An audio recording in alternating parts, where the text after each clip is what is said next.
After listening to this story, stay tuned for a preview of an uncirculated episode of American Memories Continued. Today's episode is entitled Rite of Passage. As new dreams are born and hopes are lived, so too are American Memories Continued. American Memories Continued, an original audio series, is brought to you with love and commercial-free by The Fingerprint Community Global, moved by greater to believe bigger. Advocatus Ecclesiae Publishing, perfecting the distribution of hope. and by the ongoing monthly support of friends, community members, and sustaining faithful partners like you.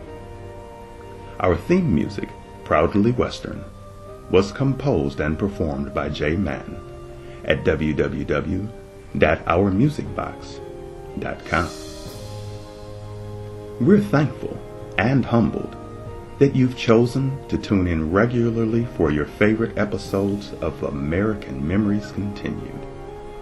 Not just stories told, memories lived. Let all of your cares go for just a little while. Listen closely. Prepare your heart to be stolen. You now have a front row seat, and this is family time. American Memories Continued begins now.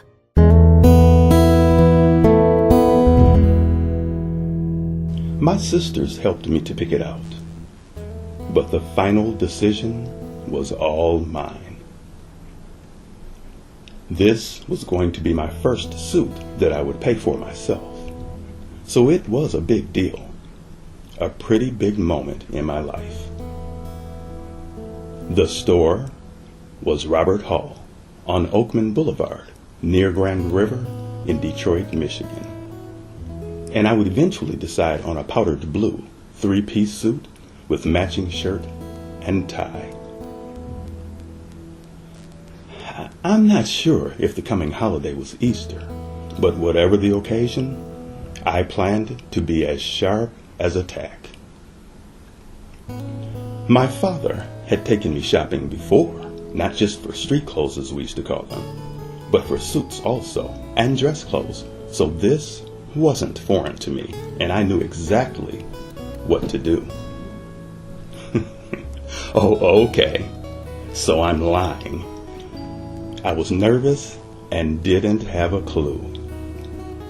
But I had made up my mind to do this. My sisters and I had come all the way to the store, and now that we were here, I wasn't about to back out. Funny, it seemed a lot easier when I went with Dad. But then again, when him and I went, he did all of the talking. He already knew the price ranges. He knew what my size was, and of course he knew the owner and the salespeople. To make matters more interesting, this would also be the first time that my sisters had come to a men's suit store. But even in their excitement, they never lost their eagerness to help. Wow, so many suits to choose from. When we walked in the door, I'm sure that the salespeople recognized me from the other visits with my dad. This is also where we went around the end of the year, or the end of the summer, I should say, to buy some of my back-to-school clothes. They let us browse around for a little while without any pressure, I guess so that we could get a feel for what we were doing. These were the days when browsing had nothing to do with searching the internet. The internet didn't exist. After a reasonable amount of time, someone calmly made their way over to us and said, "Can I help you?" The offer for assistance was both comforting relief and a little unsettling all at the same time. But it did help us to focus our collective efforts on what we came for. instead of wandering from rack to rack, overwhelmed and excited. He asked, "Do you know what size you wear?" I remembered that it was a regular, and the salesman helped me with the actual size. Like 36 or 42 regular. Looking back, this tells me that either the salesman really knew his stuff and could look at me and pretty much guess my size, or that he remembered me from coming in with my dad. Either way, from that day forward, I would pay closer attention to my size, not just in suits, but in shoes and everything else. I was growing up.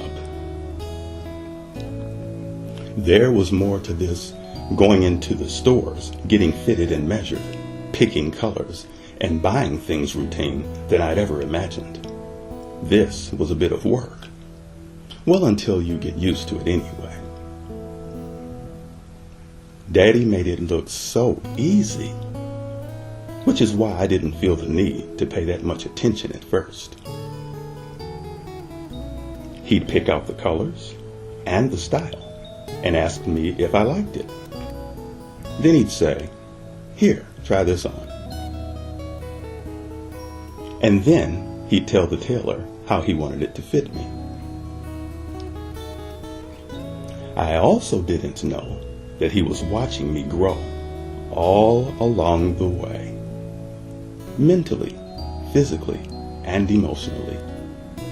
And he was there, quietly supporting me at every step. He knew that I had gotten taller and wiser.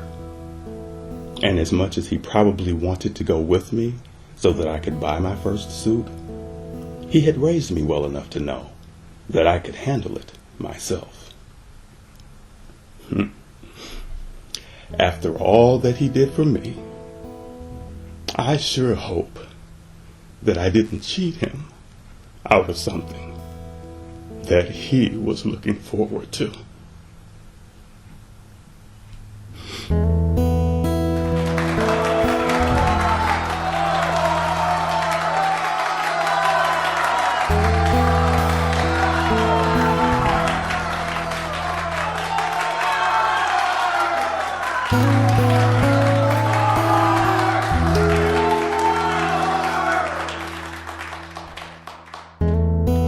Exiting the studio, please watch your step. For those who are tuned in, we now return you to your ordinary day. We truly hope that you've enjoyed spending this time with us. Our goal, with your help, is that the American Memories Continued experience grows to become America's new favorite pastime, serving you and your loved ones wherever they are. What did you want to say, young lady? Go ahead. Make sure to become a fan and a supporting partner and listen to our full episodes. Click the links below and follow us on Twitter, Facebook, Medium.com, Instagram, and YouTube. And don't forget to give us a thumbs up, leave a comment, and subscribe. Give American Memories Continued to yourself or to someone that you know. Thank you for listening. Thank you to our veterans for all that you've done for us. And truly, we thank you for your ongoing support. Until next time, God bless. God bless you. And now, a preview from another episode of American Memories Continued.